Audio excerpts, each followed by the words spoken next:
I know everybody and their mother was talking about day one, obviously, comes and goes, and the likes of Jackson Dart is off the board, but the likes of Shedeur remains untouched.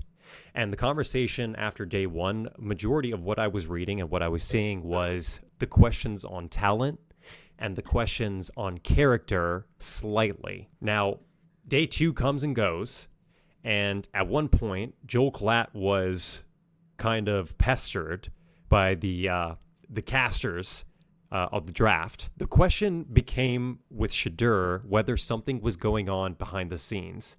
And I think that that specific conversation led to a lot of speculation that Shedeur was unruly and unwilling in a lot of his interviews. Now, I have nothing against Shedeur Sanders. I have on record saying that I believe he's a great quarterback. I had him as the second best quarterback on the board. But falling after day one, obviously, the question for me was talent.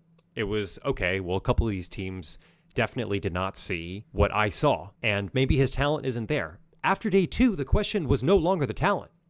We are going into round 5, and he has not been selected.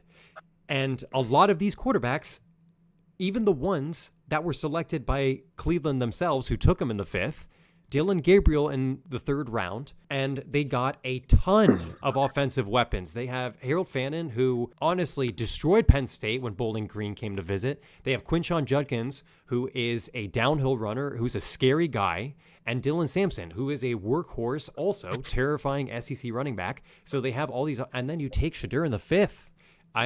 It was very confusing to me. I didn't really understand even Kevin Stefanski when he was asked about it. His response was, yeah, we see that he has that, passion and drive in him, and we can't see. What do you mean you can't wait to see what he has? Obviously, you could wait. You wait until the 5th. Dylan Gabriel was who you couldn't wait on. That's the 3rd round.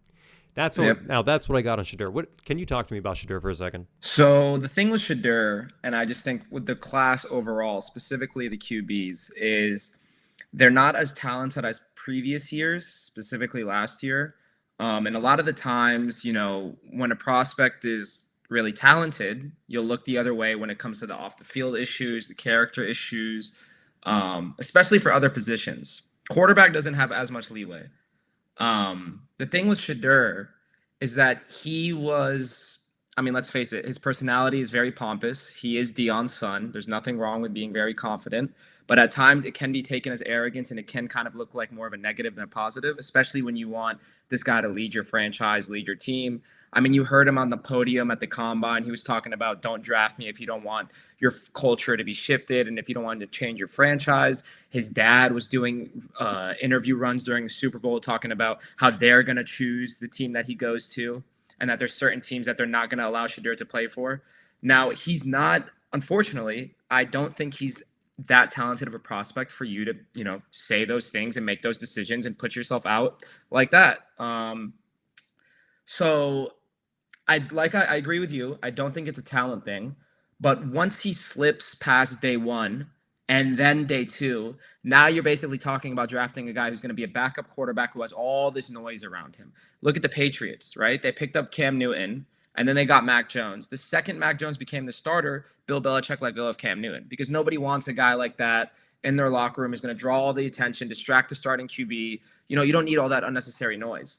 So the Browns taking him, what I'll say about that is, well, one, they could have used their 3rd round pick on someone else. They needed an offensive tackle. I think the Raiders took like 2 back-to-back right after them. And instead of doing that, they went with Dylan Gabriel. I don't think Shedeur Sanders is on their board because they wouldn't have done that. I do think it was the owner that made the call and wanted them to go ahead and make that pick. And you see the footage that's circulating online of the whole front office not even being that excited when he got picked. But he does have a chance to go and start for them eventually at some point this season. That roster is not overly talented.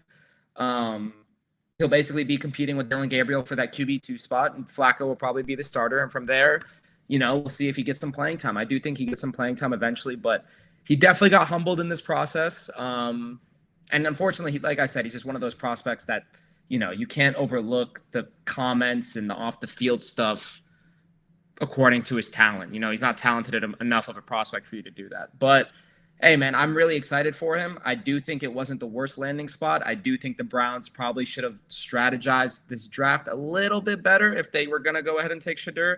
You know, like I said, you could have taken an offensive tackle with that third round pick, but hey, They I mean, hey we'll see what both of those guys do. I do feel bad for Gabriel too. You know, he's not a bad quarterback.